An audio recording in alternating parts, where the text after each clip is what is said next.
बाबा हमें कहते हैं कि बच्चों को निश्चय बुद्धि से संशय बुद्धि ना बन जाए, उसके लिए संग की संभाल करनी है। हमेशा ईश्वरीय संग में रहना है। इस बात को हमें बहुत पक्का करना होगा, क्योंकि जब हम बाबा के पास आते हैं, हम 7 दिन का कोर्स करते हैं। बाबा हमें, बाबा और बाबा की पढ़ाई बहुत विचित्र है।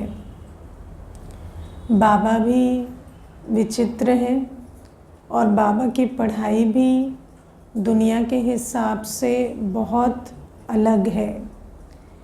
लेकिन जो दैवी कुल के बच्चे होते हैं, वो जो आत्माएं होती हैं, उनको अपने आप ही जैसा लगता है हाँ ये बात राइट है ना। ये बहुत इंटरेस्टिंग है, क्योंकि कई बार ऐसा भी होता है, हम जब कोर्स कराते हैं तो हमें लगता है कि पवित्रता की बात अभी करें तो पता नहीं इस आत्मा को समझ आएगी नहीं आएगी। लेकिन हम देखते हैं जिसको समझना होता है वो तो पहले ही दिन समझ लेता है, और जिसने नहीं समझना होता है वो कभी नहीं समझता। तो ये भी अपने अंदर ही कई बार चलता है कि ये बात आज बतानी है या कल बतानी है, जो भी ड्रामा प्रमाण कहेंगे कि वो बात कही जाती है। लेकिन देखा जाता है कि जिस आत्मा का जो पार्ट है, जो उसकी जर्नी रही है, उस आधार से वो समझते हैं। और जो दैवी कुल की आत्माएं हैं, जो सतयुगी आत्माएं हैं, उनको सारी बातें अपने आप ही जैसे समझ में आती जाती हैं और निश्चय बैठता जाता है। तो हम बच्चे निश्चय के आधार से ही कोर्स, फिर मुरली, फिर आगे की यात्रा करना शुरू करते हैं। और लेकिन फिर चलते चलते वो जो गति होनी चाहिए वो नहीं है, या देखते हैं ऊपर नीचे होते हैं, या कई बार ब्राह्मण जो है कल तक जो ऐसे निश्चय बुद्धि होकर चल रहा था, कई बार कोई ऐसा शब्द कहते हैं कि लगता है इनको तो माया का वार हो गया है। तो वो सारा कहाँ से आता है? वो आता है संग दोष से, क्योंकि संग का जो कुसंग है, पुरानी दुनिया में आत्माएं, पतित आत्माओं का संग है, उसका प्रभाव कहीं ना कहीं पड़ता रहता है। तो इसी संदर्भ में आज मेरा विचार चल रहा था, इसका अमृत वेले ही सोच रही थी कि देखो, जैसे हम लोग हमेशा कहते हैं कि हम अपनी चॉइस से चलना चाहते हैं, है ना। लेकिन चॉइस पर कायम रहना प्रभाव के संसार में एक बहुत बड़ी मेहनत है, क्योंकि बाबा को हम सब चूज़ करते हैं कि नहीं, है ना। जब बाबा हमें मिलता है तो हम बाबा को चूज़ करते हैं।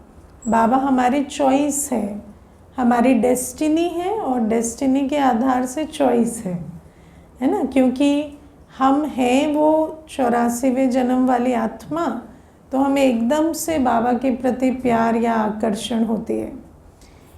लेकिन वो जो चॉइस है उस पर बने रहना, उसके लिए बहुत मुझे ऐसा लगता है you have to choose over and over again. आपको हर सेकंड फिर चूज़ करना पड़ता है, क्योंकि वो जो चॉइस है वो कर तो लेते हैं, लेकिन हम ऐसी दुनिया में रहते हैं जहाँ बहुत प्रकार के प्रभाव हम पर सारे दिन पड़ते हैं। तो उन प्रभावों के बीच अपनी चॉइस पर पक्का रहना ये बहुत मेहनत है। और कई बार ऐसा भी होता है कि प्रभावित हो जाते हैं, फिर दूसरी गली पकड़ लेते हैं, फिर थोड़े दिन के बाद पता चलता है नहीं ये तो मेरा रास्ता नहीं है, फिर वापस आते हैं, फिर कहते हैं हम भटक गए थे।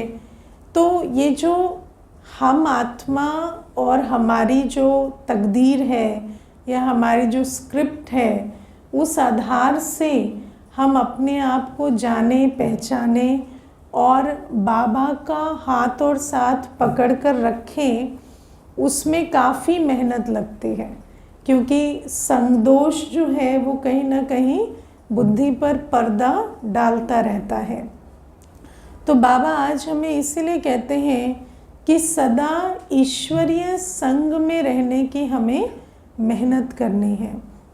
ईश्वरीय संग में नहीं रहते, अपने आप को वल्नरेबल छोड़ते हैं, तो फिर कहीं ना कहीं दूसरे संग का रंग लगता है, और जब संग का रंग लगता है तो फिर अंदर दिल खाती है, क्योंकि वो हमारे साथ वो जो हम कर रहे हैं संग के रंग में, वो जो हम प्रभावित होकर कर रहे हैं, वो हमारी ओरिजिनल जो हमारी यात्रा है या जो हम हैं उसके साथ मेल नहीं खाता तो फिर हम कुछ देर उस प्रभाव में तो रहते हैं। वो संकल्प भी कई बार ऐसा भी होता कि मानो कर्मों में भी नहीं आए, लेकिन कुछ संकल्प उल्टे सुल्टे रचे, तो वो संकल्पों का भी हमारे अंदर जैसे दिल खाती है कि ऐसे संकल्प भी कैसे आ गए।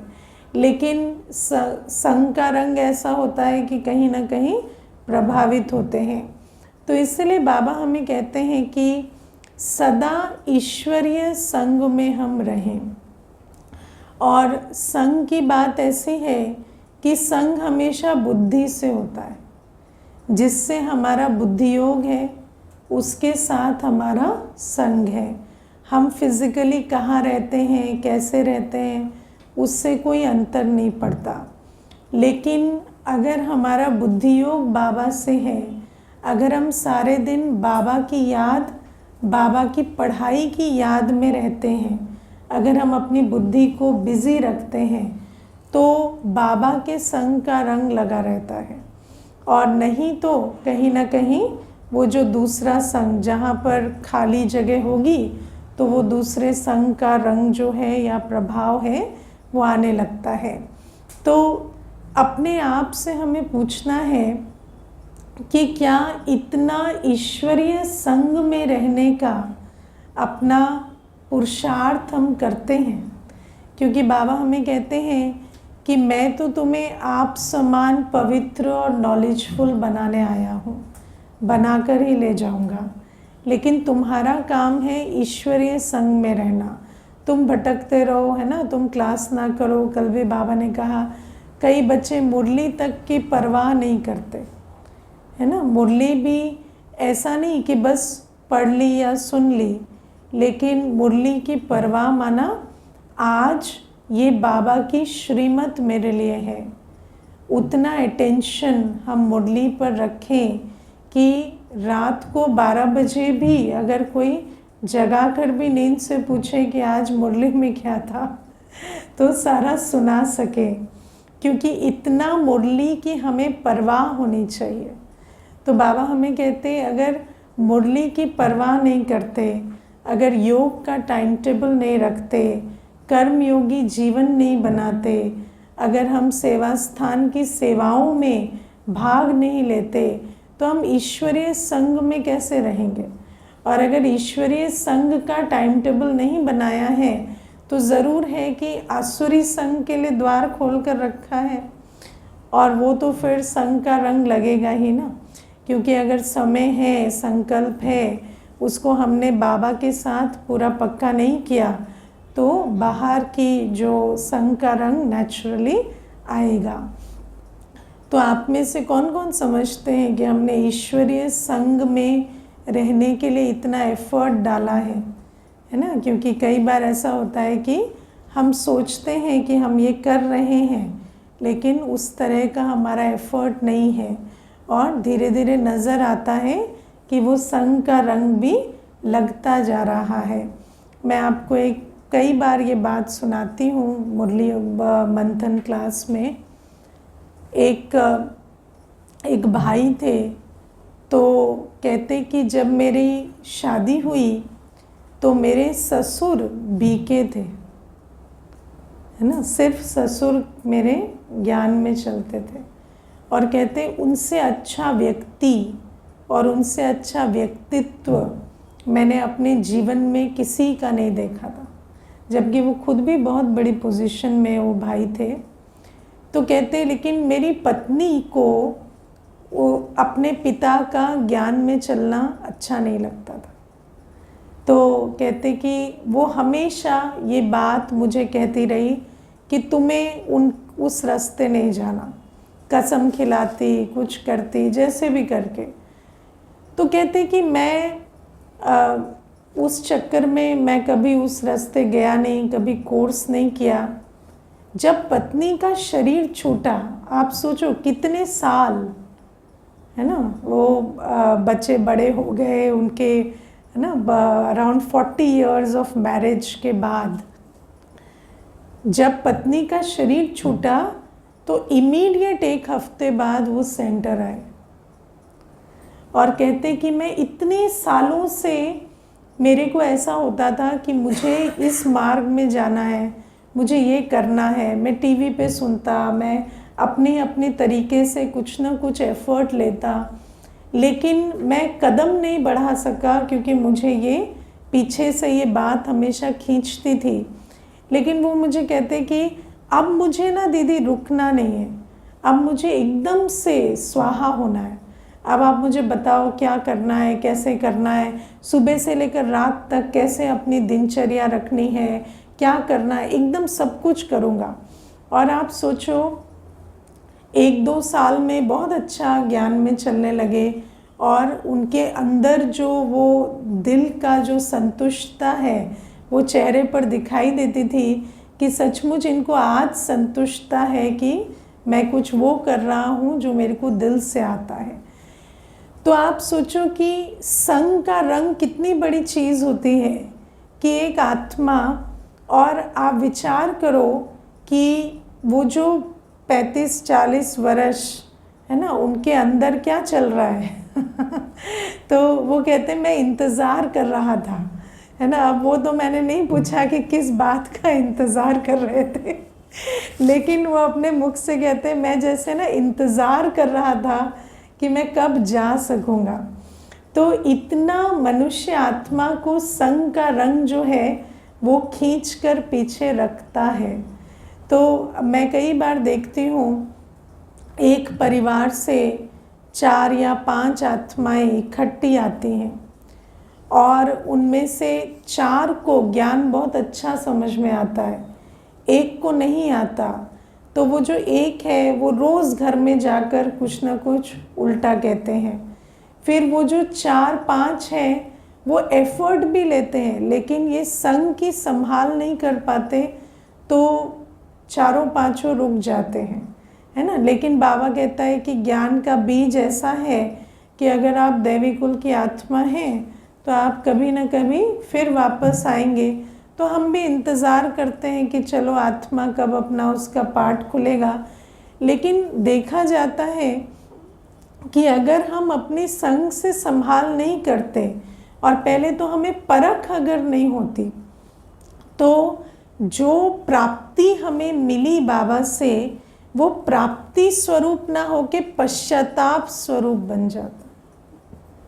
और कितनी बड़ी बात है कि जो ईश्वर भगवान स्वयं परमधाम से आकर हमें प्राप्तियों से झोली भर रहे हैं, पर हम प्राप्ति स्वरूप की जगह पश्चाताप स्वरूप बने और प्राप्ति स्वरूप ना बने। तो कई बार ऐसे देखते हैं, तो हालांकि ड्रामा कहकर फुल स्टॉप लगा देते हैं, लेकिन देखने में आता है कि ये जो हंस और बगुलों के बीच रहते हैं तो वो संग का रंग बहुत प्रभाव डालता है। लेकिन प्रभाव किस पर डालता है? जो ईश्वरीय संग को पकड़ कर नहीं रखते, है ना। क्योंकि सारी बात तो अपनी परख शक्ति, अपनी निर्णय शक्ति की है ना। अगर हम परखें और निर्णय करें तो कोई रोक थोड़ी सकता है हमें। और वैसे भी आत्मा का अधिकार है अपनी तकदीर बनाने का। कोई दूसरा उसे रोके तो उस बात को माया समझकर उस पर हमें जीत पानी है। लेकिन अगर हम परख शक्ति, निर्णय शक्ति नहीं रख पाते हैं, निर्णय शक्ति भी आप देखो कई बार परखती है। ये गिल्ट क्यों होता है? क्योंकि परख तो लिया है कि ऐसा करना चाहिए, ऐसा नहीं करना चाहिए, लेकिन निर्णय शक्ति, उस जो अपना जो परखा है उसको कर्मों में लाने की शक्ति नहीं होती। तो वो शक्ति क्यों नहीं होती? क्योंकि ईश्वरीय संग हम रखते नहीं, है ना। समझते हैं, देखो एक एक कदम बढ़ाएंगे, भले ही कोई आत्मा है जिसको बंधन पड़ते हैं, है ना, मुरली तक नहीं पहुंच पाते। आजकल तो आप देखो ऑनलाइन भी बाबा ने इतनी सुविधा कर दी है ना। लेकिन अगर मान लो कोई और प्रकार का बंधन भी होता है, तो क्या अमृत वेले बाबा को बैठ के याद नहीं कर सकते? क्या शक्ति नहीं भर सकते? तो बाबा हमें कहते हैं कि एक एक कदम भी जब बढ़ाते जाते हैं ना, एक याद का कदम, एक मुरली सुनने का कदम, कुछ ना कुछ तन मन धन स्वाहा करने का कदम, तो ये एक एक कदम हमारे विकर्मों को विनाश करते हैं। और जैसे जैसे विकर्म विनाश होते हैं तो बुद्धि का ताला खुलता है और हम वो परख शक्ति, निर्णय शक्ति रख पाते हैं, है ना। फिर कई बार ऐसा होता है, जैसे बाबा कई बार हमें देवियों की शक्तियों की कहानी के बारे में समझाते हैं कि जो असुर थे वो भी दो प्रकार के होते हैं, है ना। एक तो कटु होते हैं, एक मीठे होते हैं, है ना, मधु और कैटब कहते हैं ना। तो कई बार ऐसा होता है कि एक तो ऐसे संग होते हैं जो रोकते टोकते हैं, कई ऐसे भी संग होते हैं जो बड़े मोह में, है ना, हमें फंसा कर रखते हैं तो ऐसा लगता है जैसे इतना अच्छा संग छोड़ कर कैसे जाए। मुझे एक माता कहती थी कि जैसे ही निकलती हूँ क्लास के लिए तो वैसे युगल सोए रहते हैं, लेकिन जैसे ही 7 सवा 7 होंगे तो क्लास के लिए निकलूँगी तो उठ जाएंगे और कहेंगे मेरे साथ थोड़ा चाय भी नहीं पी सकती क्या, है ना। तो कई बार ऐसे आता है कि एक चाय ही पीने को तो कह रहे हैं तो मैंने उनको एक बार कहा कि वैसे तो आप 8:30 बजे उठते थे, लेकिन अब आप 7 बजे उठ के चाय पीने लगे हैं। तो कहते पता नहीं, ऐसा लगता है जैसे ना सुबह सुबह तुम्हारे साथ बैठे, है ना। तो फिर वो जो सुबह सुबह बैठने के चक्कर में माता मुझे कहती कि अब शाम की मुरली कर लें क्या दीदी, क्योंकि सुबह का तो इनको चाय पीनी है। तो मैंने कहा ये चाय नहीं है, ये माया है है ना, उसके साथ अभी माया के साथ चाय पियोगे आप। तो कहती कि युगल माया है। तो मैंने कहा नहीं, ये आपके लिए माया है ना। कोई ऐसा नहीं है कि युगल कोई माया है, या वो भी एक आत्मा है, उसकी भी अपनी यात्रा है, लेकिन फिलहाल ये माया का आपके लिए स्वरूप है। तो आप अपना निर्णय लो और समझो कि चाय पीना है तो आप 8:30 भी पी सकते हो, बाद में भी पी सकते हो, या उठाओ उनको 6 बजे चाय पिलाओ, क्या प्रॉब्लम है ना। 6 बजे चाय पिला के आओ, आप तो 4 बजे उठ ही जाते हो, तो वो क्यों 7 बजे उठते हैं, उनको 6 बजे उठाओ, चाय पिलाओ, अच्छे से चाय पिला के आना। तो ये जो बातें हैं, कई बार ऐसा होता है कि ऐसा लगता है, कई बार मुझे याद है एक माता कहती थी कि मेरे हस्बैंड कहते हैं कि हमारी नॉर्मल लाइफ नहीं रही, है ना, वैसा एन्जॉयमेंट नहीं रहा, वैसा घूमना फिरना नहीं रहा, वैसा बातचीत करना नहीं रहा। तो वो मुझे कहती कि दीदी वैसे तो स्वरूप तो बदल ही गया है। तो स्वरूप तो बदलेगा ना, जब आप मनुष्य से देवता बनेंगे तो वही चाल चलन चल के मनुष्य से देवता कैसे बनेंगे। तो कई बार ये जो बातें हैं, इस स्वरूप से भी हमें संग का रंग लगता है, क्योंकि पुरानी जो रगें हैं मोह की या विकारों की या व्यर्थ विस्तार की, देखो दुनिया में तो जो कनेक्शन होता है या संग करते हैं उसका या तो आधार मोह होता है या व्यर्थ विस्तार होता है। आप किसी के साथ संबंध में आते हैं पुरानी दुनिया में और व्यर्थ विस्तार की बातें नहीं करते, तो आपके साथ संबंध ठीक बन नहीं सकता। बन सकता है ना, आप खाली श्रेष्ठ बातें करेंगे तो कहाँ संबंध बनेगा। या कई बार कहते हैं ट्रॉमा बॉन्डिंग, है ना, जिसके साथ दुख की लेन देन नहीं हुई तो फिर, है ना, वैसे भी कहते हैं कि सुख दुख बांट रहे हैं। तो अगर सुख दुख नहीं बांटा, किसी का ट्रॉमा और आपका ट्रॉमा सेम नहीं है और आप वो बातें डिस्कस नहीं कर रहे, तो फिर वो बॉन्डिंग बैठती नहीं है। तो बाबा कहते हैं वो जो कुसंग है, उस कुसंग में तो आपको जो आनंद भी आ रहा था पहले, वो सारा विकारों और व्यर्थ विस्तार के आधार से आ रहा था। तो अभी वो संग अगर नहीं छोड़ेंगे, वो व्यर्थ विस्तार की विकार की चलन नहीं छोड़ेंगे, तो किस प्रकार से हम ईश्वरीय संग में रहेंगे। तो स्वरूप तो बदलेगा ना, मनुष्य से देवता बनेंगे तो पुरानी चाल चलन, पुराना संग रंग तो छोड़ना पड़ेगा। तो बाबा हमें इस प्रकार से समझाते हैं कि माया से बहुत सावधान रहना है ना। और फिर अन्न का संग, इसमें अन्न का संग भी बहुत बड़ी चीज़ आती है, क्योंकि कई बार ऐसा होता है कि हम देखो, मुझे एक माता कहती थी कि मैं भोजन नहीं बना सकती, तो मैं अपनी माता के हाथ से भोजन खाती हूँ, है ना। है कुमारी, लेकिन कहती मैं भोजन नहीं बना सकती और मैं माता के हाथ से भोजन खाती हूँ, माता ज्ञान में नहीं चलती, है ना। तो और उसकी हर बात में ऐसा होता था, मम्मी मना करेंगी, मम्मी ऐसा कहेंगी, मम्मी को पसंद नहीं आएगा।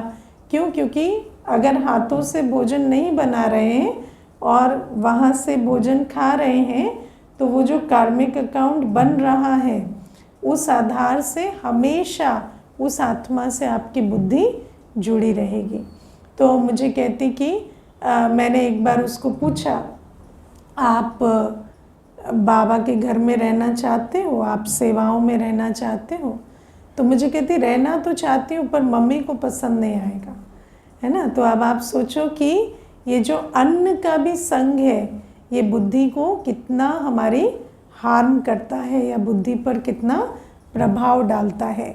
तो बाबा कहते हैं जब हमारा तन मन धन समय श्वास संबंध बाबा के साथ जुड़ा रहे, तभी हम ईश्वरीय संग में रह सकते हैं और तभी हम कुसंग के प्रभाव में आकर संशय बुद्धि नहीं बनेंगे।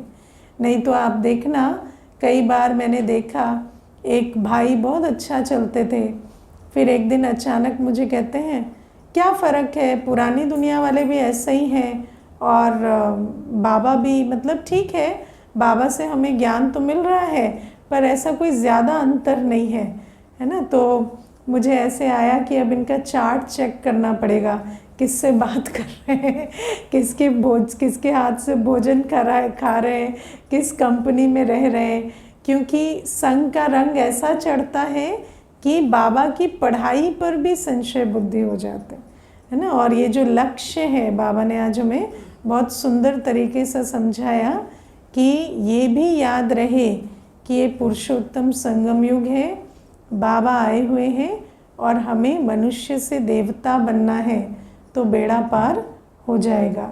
लेकिन ये लक्ष्य भी ढीला हो जाता है ना। कई जैसे मनुष्य एमलेस है ना आज पुरानी दुनिया में, ऐसे अपने मुख से भी ऐसे निकलने लगता है, क्या फ़र्क पड़ता है, ऐसे शरीर छूटे या वैसे शरीर छूटे, अंत मते सोगति की बात भी भूल जाते हैं। तो इसीलिए संग की बहुत संभाल हमें करनी है। और संग की संभाल करने के लिए जो कल बाबा ने बताया, सर्व संबंध एक शिव बाबा से, है ना। सर्व संबंध और अलौकिक संबंध ब्राह्मण परिवार से, है ना। कोई भी बात हमें समझनी है, करनी है, तो ब्राह्मण परिवार सहयोगी स्नेही होकर चलने के लिए, बाकी सर्व संबंध मेरे एक शिव बाबा से, बाबा ही मेरा माता पिता बंधु सखा साजन सर्जन बच्चा। जब इस प्रकार से चलेंगे तब एक बाबा के संग में रह सकेंगे। और जहाँ अंदर अभी भी शरीर का भान छूटा नहीं है, अभी भी लौकिक माता पिता बंधु सखा में बुद्धि अटकी हुई है, तो फिर उनके संग का रंग ज़रूर लगेगा। और बाबा ने आज कहा ना, दुनिया में तो जैसे बाबा ऑर्डिनेंस निकालते हैं, काम महाशत्रु है, और दुनिया में तो माता पिता का वर्षा है काम विकार, है ना। जन्मते ही क्या सोचते हैं, है ना, इसकी शादी कराएंगे, है ना। जन्मते ही बच्चा, है ना, अभी पैदा हुआ है और इनकी शादी बड़ी धूमधाम से कराएंगे, वो बात अभी से शुरू हो गई। तो बाबा कहते हैं ये तो जन्मते ही वर्षा जैसे काम विकार का लौकिक माता पिता देते हैं, और बचपन से ये चलता रहता है। 16 सोमवार करो पति अच्छा मिलेगा, ये वाली पूजा करो। मैं तो पहले इतना ऑब्जर्व नहीं करती थी, जब मैं ज्ञान में आई तो मैंने देखा मेजॉरिटी व्रत त्योहार तो अच्छे पति के लिए ही हो रहे हैं, है ना। तो सारे है ना, पहले पति मिल जाए, फिर पति बना रहे, फिर पति ठीक रहे, तो यही चल रहा है। तो ये सारी जो हमारी भक्ति की भी रस्म रिवाज है वो इसी आधार से चल रही है। तो बाबा हमें कहते हैं कि बाबा तो कहते हैं काम महाशत्रु है, और पुरानी दुनिया में तो मनुष्य का एकमात्र लक्ष्य है कि उसकी शादी हो जाए, है ना। अगर कोई जैसे कई बार ऐसा होता है, कोई बहुत बड़े बड़े पद पर भी बैठ गए, है ना, स्पोर्ट्स पर्सन्स होते हैं, कोई कुछ होते हैं, तो उनको भी क्या पूछते हैं, आप सेटल कब हो रहे हैं, है ना। तो सेटल माना जब आपकी शादी होगी तो आप सेटल होंगे। तो मैंने एक बार किसी को सुना था, वो कहते हैं अभी हम क्या आपको अनसेटल लग रहे हैं क्या, अभी हम बिखरे पड़े हैं क्या, है ना। सेटल ही है हम, इतना कुछ कर लिया, इतने ट्रॉफियाँ जीत ली, सब कुछ कर लिया, अभी आपके लिए हम सेटल ही नहीं हुए। तो ये जो बात है, तो बाबा हमें कहते हैं कि इस प्रकार से, और दुनिया में अगर कोई उपलब्धि नहीं है तो फिर कहेंगे कम से कम शादी की उपलब्धि तो हो, है ना। तो कि जो जिसने सब कुछ कर लिया उसको भी शादी की ट्रॉफी चाहिए, और जिसने कुछ नहीं किया उसको भी चाहिए। तो बाबा हमें ये समझाते हैं कि पुरानी पति दुनिया में तो काम विकार जैसे खजाना है ना। मनुष्य इसको क्या समझता है, खजाना समझता है, कि अगर किसी की काम विकार की पूर्ति अच्छे से हो रही है तो उससे बड़ा सौभाग्यवान इस संसार में दूसरा कोई नहीं है।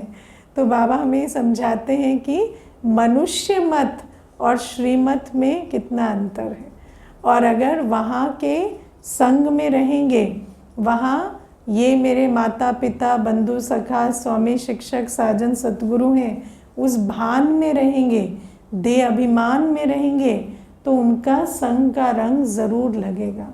इसीलिए हर एक के साथ हमारा सिर्फ आत्मा भाई भाई का संबंध है, किसी के साथ हमारा और कोई ऐसा संबंध नहीं है कि उनकी मत या उनकी अवस्था हमें प्रभावित करे।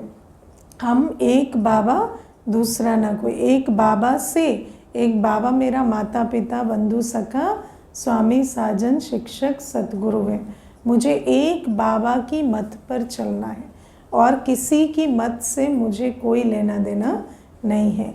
जब तक बुद्धि में क्लैरिटी नहीं होती, क्योंकि कई बार ऐसा होता है कि लौकिक मित्र संबंधी माता पिता भी इस प्रकार से प्रेशर डालते हैं, है ना। जैसे मुझे एक बार एक माता कहती थी कि उसकी माँ ने कहा कि जो बच्ची माँ के हाथ से खाना ना खाए वो नर्क में जाएगी, है ना। तो माँ ज्ञान में नहीं चलती है, तो बच्ची ने कहा कि आपके हाथ से खाना नहीं है, तो कहती कि जो बच्ची माँ के हाथ से खाना ना खाए वो तो नर्क में जाएंगे, है ना। तो आप सोचो कि कितनी प्रकार की बातें, किस किस प्रकार से प्रेशर डाला जाता है ना। या कुमार कुमारी होते हैं तो माता पिता कहेंगे अगर हमारी एक ये आस पूरी नहीं की शादी की तो हमारी दुआएं तुम्हें नहीं मिलेंगी। तो इस प्रकार से भी, या फिर है ना हमें पोते का मुंह देखना है और ये देखना है वो देखना है, चलता है। तो बाबा हमें कहते हैं कि ये सारी बातें जो हैं इसका प्रभाव क्यों पड़ता है, जब हम संबंध के भान में रहते हैं, है ना। लेकिन बाबा हमें कहते हैं तुम एक आत्मा हो, तुम्हारा कल्याण सिर्फ इस बात से होगा कि तुम श्रीमत पर चलते हो या नहीं, किसी भी मनुष्य की मत पर चलने से कल्याण नहीं होगा।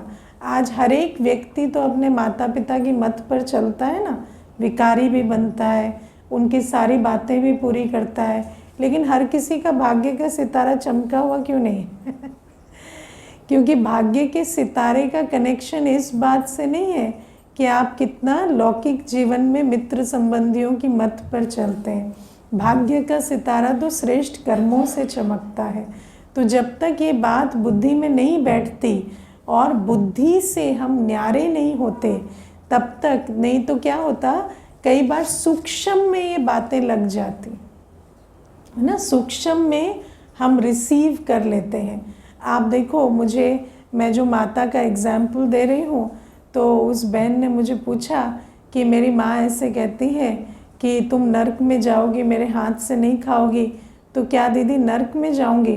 तो मैंने कहा और उस माँ का क्या जो बेटी को कहती नर्क में जाओगी, है ना? तो माँ कह रही है कि बेटी को नर्क में जाओगी, तो फिर वो माँ कहाँ रही?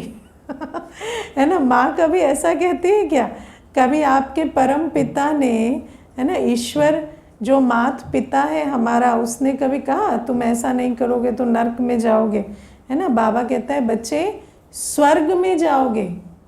बाबा कहता है कि पद भले ही तुम्हें दास दासी का भी मिले तो भी मेरे बने हो तो स्वर्ग में ज़रूर जाओगे। है ना, मैंने तो बाबा से बहुत समय तक झगड़ा किया कि बाबा सब क्यों स्वर्ग में जाएंगे, जो पुरुषार्थ करेंगे वो जाएंगे बाकी नहीं जाएंगे। लेकिन बाबा कहता है नहीं मेरे बच्चे सब स्वर्ग में जाएंगे। एक बार दिल से बाबा कहा तो स्वर्ग में जाएंगे, भले ही 33 करोड़ में पीछे आए या जैसे भी आए, लेकिन भगवान का बच्चा जिसने मुझे माता पिता कहा वो कभी स्वर्ग में ना जाए ऐसा नहीं होगा। लेकिन एक माता पिता होकर अगर हमारे मुख से निकलता है कि बच्चा तो नर्क में चला जाएगा या ऐसा हो जाएगा या वैसा हो जाएगा, तो क्या ये शब्द फिर, है ना, क्या संबंध की गहराई समझाते नहीं है क्या? तो बाबा हमें कहते इसीलिए इन बातों में पड़ना नहीं है, क्योंकि अगर बुद्धियोग उस तरफ रहा, अगर उस संबंध के भान से निकले नहीं हैं, तो फिर उन बातों का असर होता जाता है, सूक्ष्म में ही हो जाता है। कई बार देखेंगे कि वैसे ऊपर से कहेंगे कि हमें कोई असर नहीं हो रहा, लेकिन अंदर अंदर उस बात को जैसे याद करते रहेंगे कि ऐसा मेरे लौकिक पिता ने कह दिया, ऐसा माँ ने कह दिया। तो बाबा हमें इसीलिए कहते हैं कि मेरा एक शिव बाबा दूसरा न कोई, मेरे सर्व संबंध एक शिव बाबा से है। ये बात हमें अच्छी तरह से पक्की करनी है, तब जाकर हमें संग का रंग नहीं लगेगा। और आज बाबा में इसी से जुड़ी हुई एक बात कहते हैं, एकांतवासी बनना है तो एक नामी और इकोनॉमी का अवतार बनो। देखो, एकांतवासी माना एक बाबा की निरंतर याद में रहने वाले। अब याद में रहने का बाबा हमें लक्ष्य रोज़ पक्का कराते हैं, तो हमारे अंदर ये तो समझ आ गई है कि हमें एक बाबा की याद में रहना है। लेकिन अगर एक बाबा की याद में रहना है तो हमें इन दो बातों पर अटेंशन देना होगा। पहला, एक नामी, माना मेरा तो एक शिव बाबा दूसरा न कोई, है ना, कोई दूसरे का नाम रूप मेरी बुद्धि में ना रहे। मेरे सर्व संबंध सर्व प्राप्तियाँ एक बाबा से हैं। और जो पॉइंट अभी थोड़ी अच्छे से समझ भी आ गई। दूसरी बात बाबा कहते हैं इकोनॉमी, क्योंकि जहाँ पर वेस्ट होगा, कोई भी चीज़ हम वेस्ट करेंगे तो वेस्ट का वेट जमा होता है। और उड़ने के लिए, बाबा की निरंतर याद में रहने के लिए आपको बहुत हल्की अवस्था चाहिए। और जहाँ वेस्ट का बोझ होता, वहाँ आत्मा बाबा की याद में उड़ नहीं सकती। तो इसीलिए जहाँ इकोनॉमी नहीं है, जहाँ तन मन धन समय श्वास संबंध वेस्ट हो रहा है, कोई भी वेस्ट का खाता है, तो जैसे ही याद में बैठेंगे तो एकांतवासी होने की जगह, है ना, बहुअंतवासी होके उठ जाएंगे, है ना। मुझे एक भाई कहता था कि योग में जब बैठता हूँ तो मैं जितना बुद्धि भटकती है उतना तो शायद सारे दिन में भी नहीं भटकती है ना, क्योंकि ये जो बुद्धि एकाग्र एक बाबा के साथ हो, उसके लिए एक बाबा से सर्व संबंध और उस संबंध के आधार से जो संग का रंग से बचाव चाहिए, और दूसरा बाबा हमें कहते हैं कि वेस्ट का वेट नहीं होना चाहिए। जहाँ भी व्यर्थ जाएगा, आपने जहाँ समय व्यर्थ किया है, जहाँ आपने संकल्प व्यर्थ गंवाए हैं, जिन भी बातों में आपने अपना धन वेस्ट किया है, आप छोटी सी बात देखना, अगर आपने 5,000 अच्छी जगह पे खर्च कर दिए तो आपको सेटिस्फैक्शन होगी, खर्च हुआ पर आपको अच्छा लगेगा। लेकिन अगर 50 रुपये आपके वेस्ट हो गए तो वो आपके थॉट को, है ना, हलचल में ले आते हैं। ऐसा लगता है कि ये सौदा ठीक नहीं हुआ, यहाँ मुझे नहीं लगाना था। बात 50 रुपये की है, कोई बड़ी रकम नहीं है, लेकिन अगर वो वेस्ट हो गया या मान लीजिए कहीं खो गया, आपने रख दिया, मिल नहीं रहा, है ना, तो कई बार हम देखते हैं सुबह से पूछ रहे हैं वो 20 रुपये यहाँ रखे थे कहाँ गए, वो 20 रुपये यहाँ रखे थे आपने उठाए क्या, वो 20 रुपये रखे थे आपने देखे क्या। तो व्यक्ति तंग आके कह देता है अरे 20 ही रुपये हैं, अभी इतना क्या, तब से देखे क्या, उठाए क्या, किए जा रहे हो। लेकिन बात वो नहीं है, जब वो मिलते नहीं हैं तो बुद्धि जो है वो बार बार उस तरफ जाएगी, क्योंकि वेस्ट का खाता है।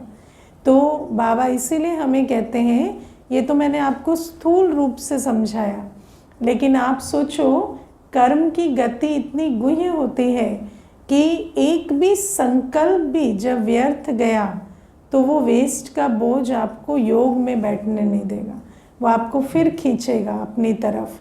या आपने अपना धन गंवाते हैं, या तन की शक्ति वेस्ट करते हैं, या वेस्ट करना माना संगम युग में सफल ना करना इज इक्वल टू वेस्ट करना।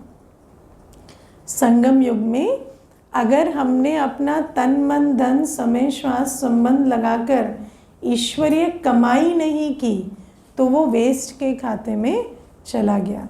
अगर हमने उसका श्रीमत प्रमाण इन्वेस्टमेंट और रिटर्न नहीं लिया तो वो वेस्ट के खाते में चला गया।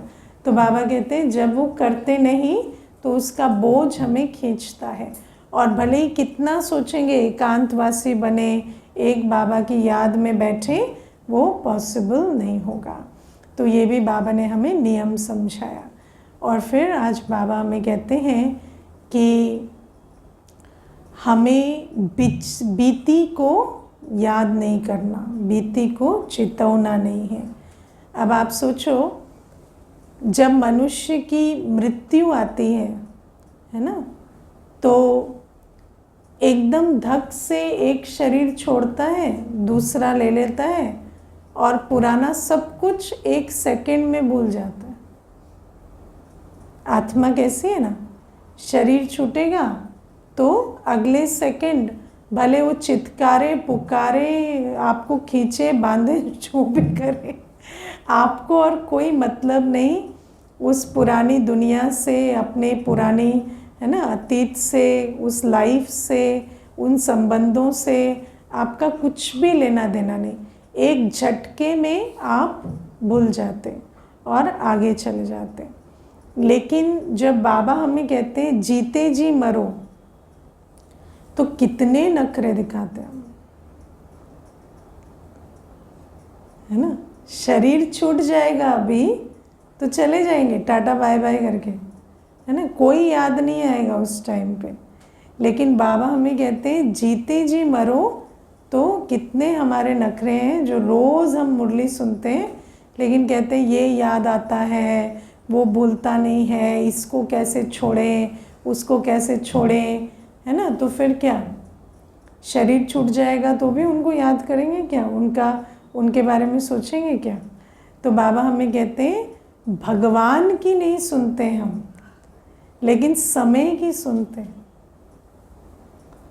है ना। तो बाबा हमें इसीलिए कहते हैं कि अब मेरा फरमान है तुम जीते जी मर जाओ।